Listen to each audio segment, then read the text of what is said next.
Nous sommes lundi et Abdul Karim Bandé, le directeur général du cabinet Salomon Conseil, est notre invité du jour. Avec lui, nous parlons aujourd'hui de l'actionnariat et de l'entrepreneuriat, la nécessité de confiance. Bonjour et bienvenue sur le DGFO. Bonjour. Déjà, les téléspectateurs auditeurs se posent certainement la question, qu'est-ce qui justifie un tel thème aujourd'hui? D'accord. Il faut dire que le thème, déjà bonjour à nos téléspectateurs et nos auditeurs. C'est encore un plaisir pour moi d'être là sur ce plateau, de pouvoir partager des sujets qui me passionnent. Il faut dire que le thème de départ, qu'on avait validé depuis mercredi et qui viendra certainement la semaine prochaine, c'était celui de l'amour. Comment il y a la dynamique entre l'économie et l'amour.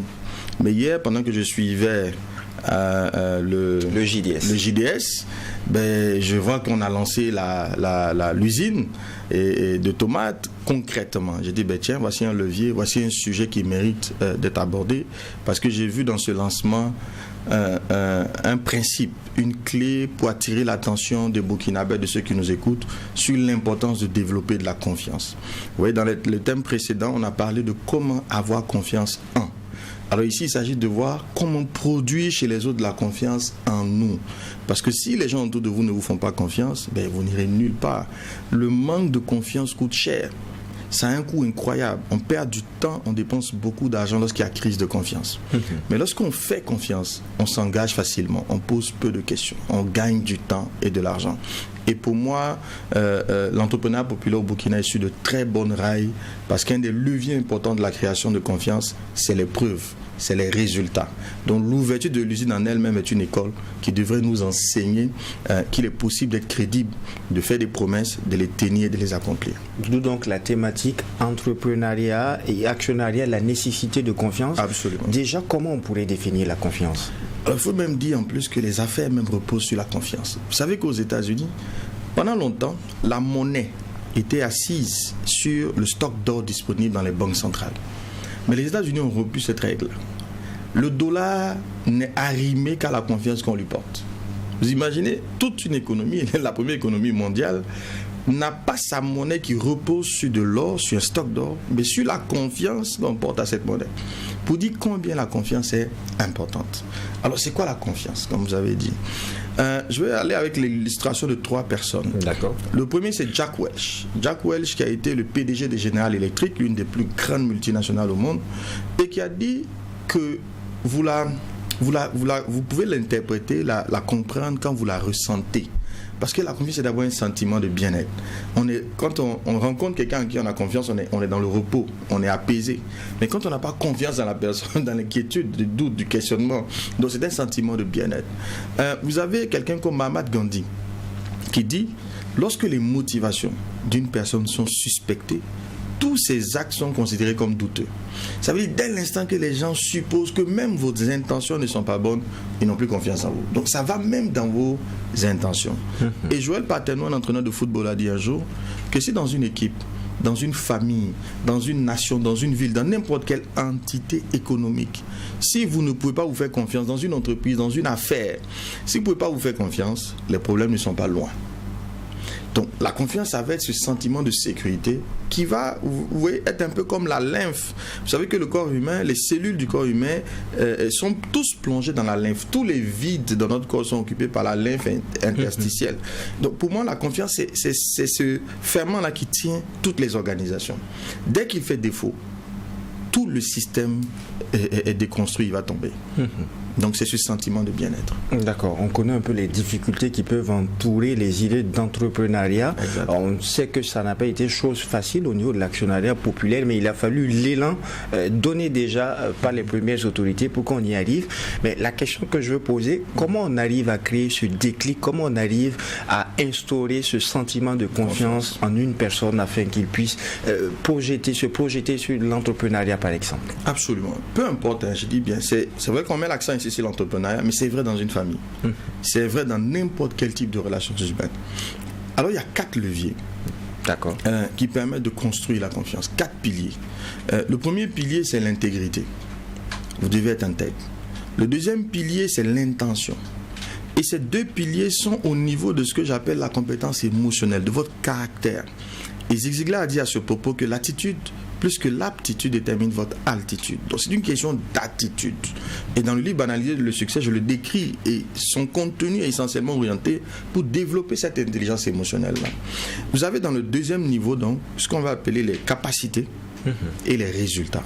C'est la combinaison de ces 4 éléments, de ces 4 piliers qui vont vous permettre de développer votre crédibilité ou votre confiance. Par rapport à l'intention, l'intégrité, c'est une chose partagée par la plupart des Burkinabés déjà, mais par rapport à l'intention ou la capacité, est-ce que ça se développe en termes d'intention ou est-ce que c'est inné? Alors, l'intégrité se veut être la chose la plus partagée, mais est-ce que c'est le cas? Parce que c'est quoi être intègre?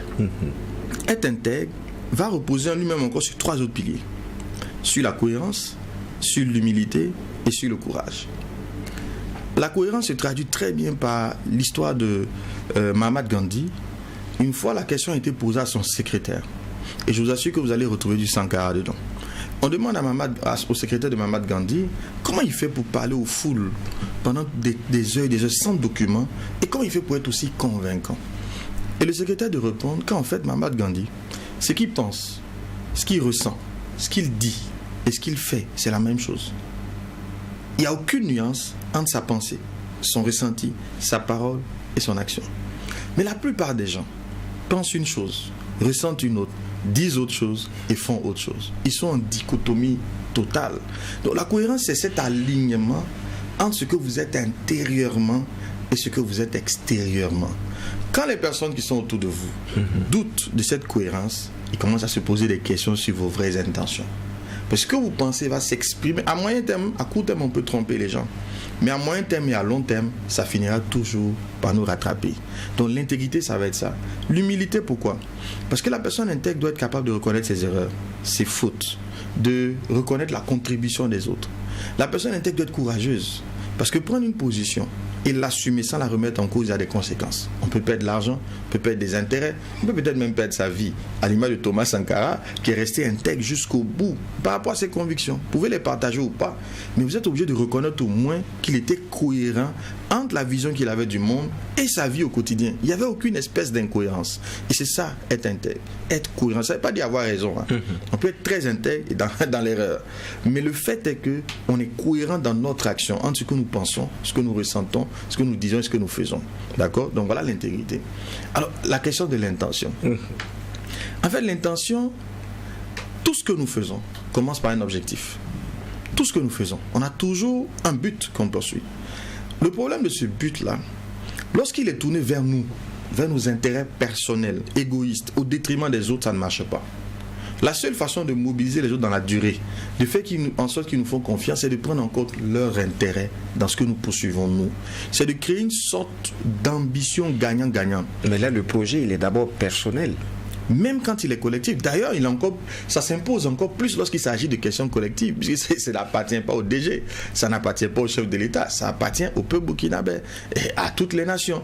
Donc du coup, quand c'est un projet étatique, ça implique davantage que nous soyons dans des intentions gagnant-gagnant, parce que toutes les parties prenantes, toutes les populations doivent pouvoir tirer un intérêt, direct ou indirect. Donc le besoin de tenir compte des autres va s'imposer en ce moment. Donc l'intention.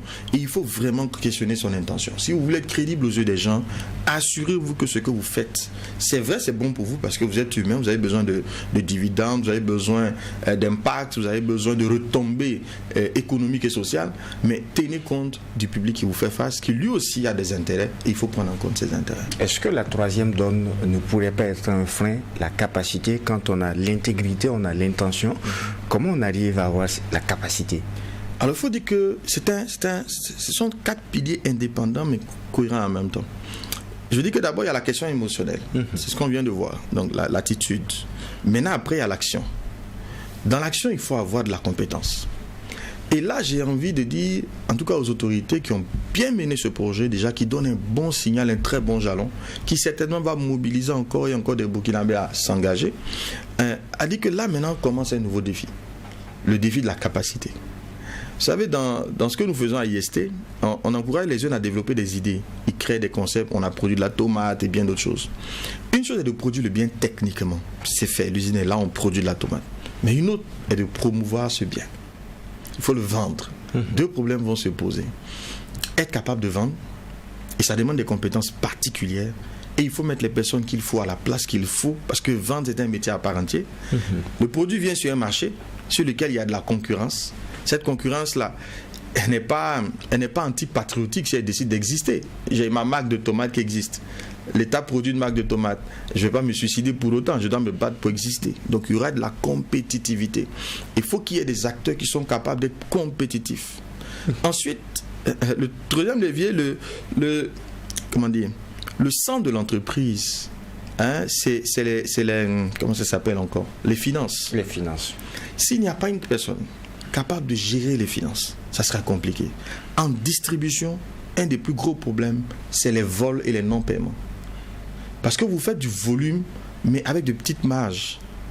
Quand vous allez vendre une boîte de tomates, j'ai dit à tout hasard 1000 francs, si vous avez trop de bénéfices dessus, c'est peut-être 100 francs, 150 francs. Et vous avez plusieurs distributeurs auxquels vous faites face. Et plein d'entreprises sont mortes dans ce pays parce qu'elles n'ont pas su gérer le système de distribution.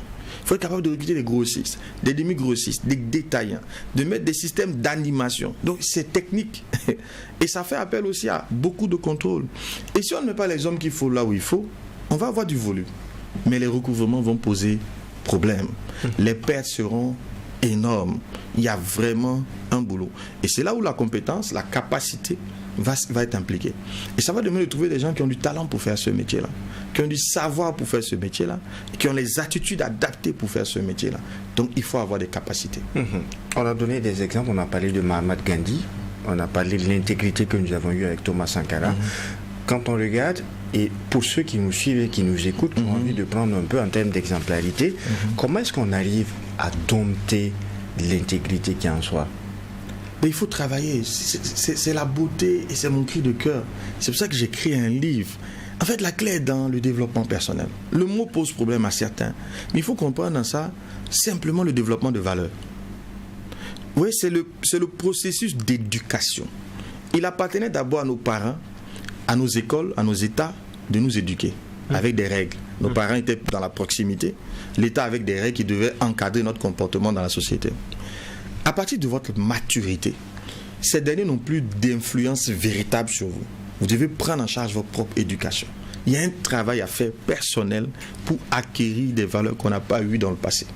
Et c'est tout le travail du développement personnel, du coaching. Je vous assure, ça existe et ça marche.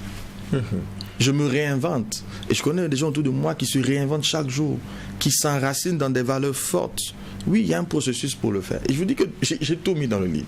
Je vous promets.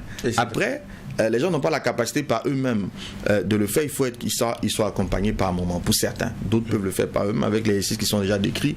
Et certains ont besoin d'accompagnement. Et j'ai beaucoup de témoignages de gens qui, parce qu'ils commencent à pratiquer ces principes, voient les résultats dans leur vie au quotidien. Oui, on peut doper son intégrité. Alors, pour y parvenir aussi en termes d'entrepreneuriat et aussi, comme le dit notre thématique d'actionnariat, il y a l'intention dont vous avez parlé. C'est quoi exactement l'intention? Est-ce qu'on pourrait insister là-dessus? Alors, on a déjà décrit, mais peut-être la question sur laquelle on peut insister, c'est le comment. Il y a peut-être des exemples qui pourraient nous permettre de comprendre. Ok, je donne quelques exemples.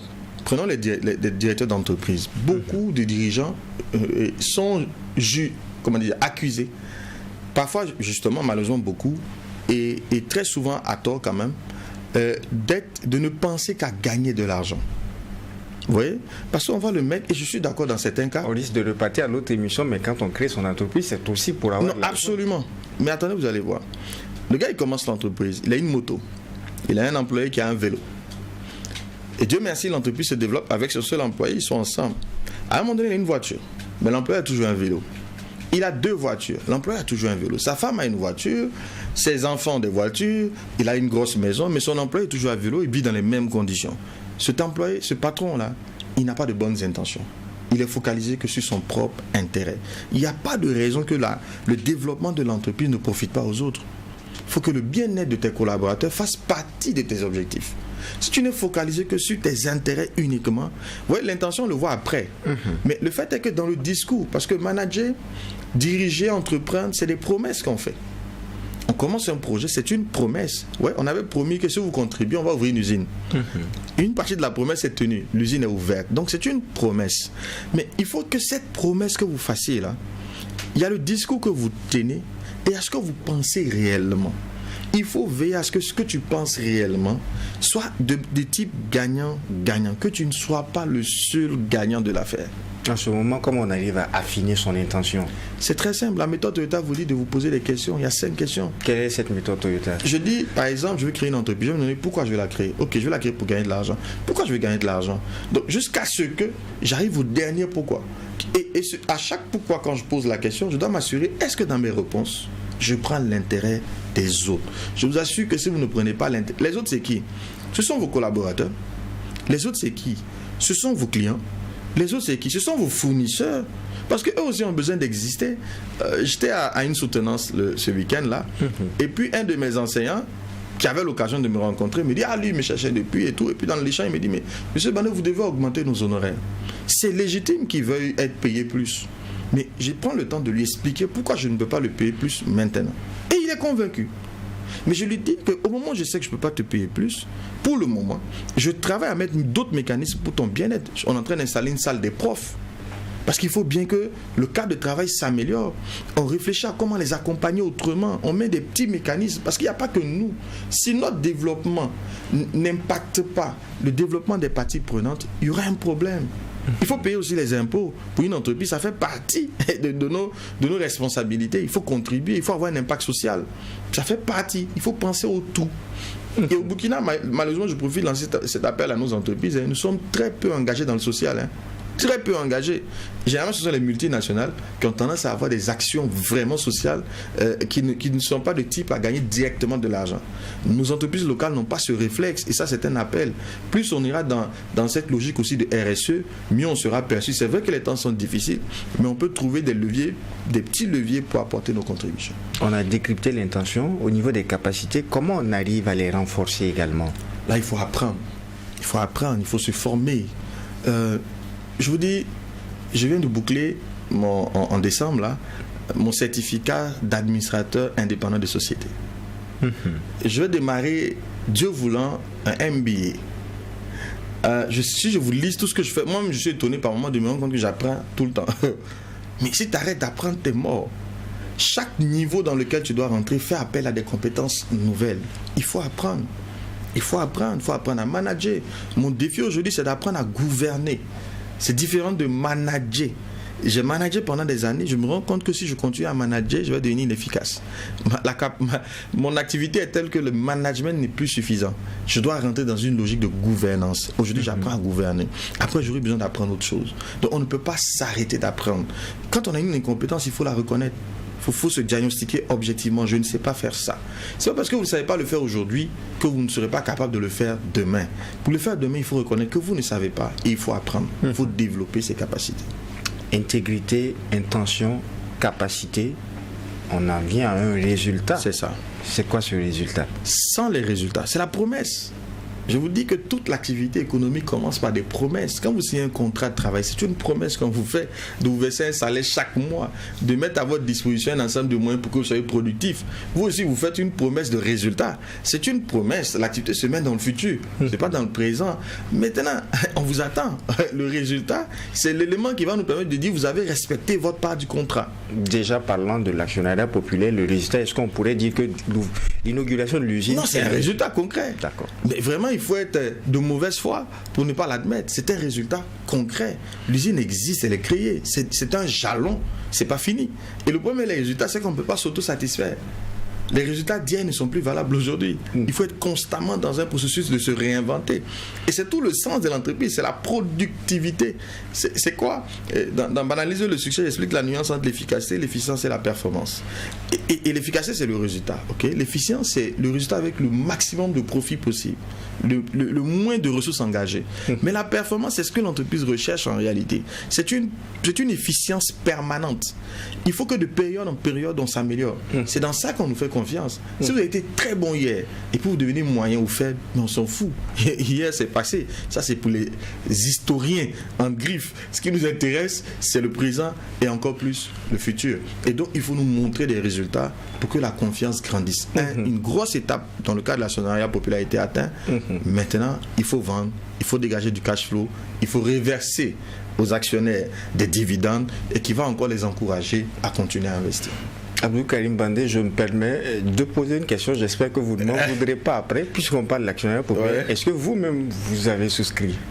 Alors, vous savez, on les avait invités. D'accord. On n'avait pas pu tenir. Mais là, en la faveur de la fin d'année, il est prévu des actions avec les étudiants. Je l'ai dit sur plusieurs plateaux, les ventes du livre servent à faire des dons, jusqu'à 5000 livres. Et donc nous avons déjà à ce stade-là un montant cumulé que je ne vais pas donner ici, qui va servir à faire 2 dons. Un au FDS, une autre contribution qu'on a déjà fait plusieurs fois d'ailleurs dans différentes organisations, mais en même temps pour donner exemple à nos étudiants, les encourager à souscrire, une part sera réservée à la souscription à l'actionnariat populaire. Ça sera en décembre et vous aurez les éléments. D'accord, je termine par la toute dernière question. Quel est ce mot d'encouragement que vous avez à l'endroit de nos auditeurs qui démarrent une nouvelle semaine, qui démarre le dernier mois de l'année, et aussi quel est votre mot de fin?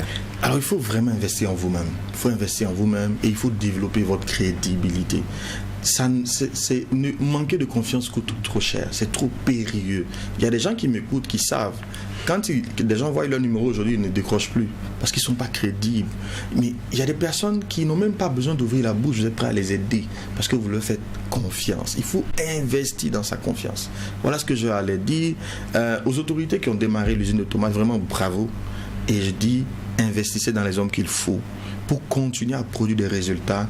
Parce que ce modèle-là, c'est un modèle tellement fondamental à mon avis, qui peut changer le visage de nos nations.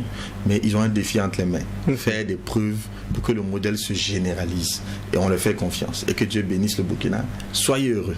Merci Abdul Karim Bandé. Je rappelle que vous êtes auteur et directeur général du cabinet Salomon Conseil. Vous nous faites ce plaisir d'être au Déj Info tous les lundis pour partager cette bonne humeur et aussi ces mots d'encouragement avec nos auditeurs et téléspectateurs. Grandement merci à vous. Merci à vous. Également, merci à vous auditeurs et téléspectateurs pour votre constante fidélité à nos programmes sur les médias leaders Trui TV et Watt FM.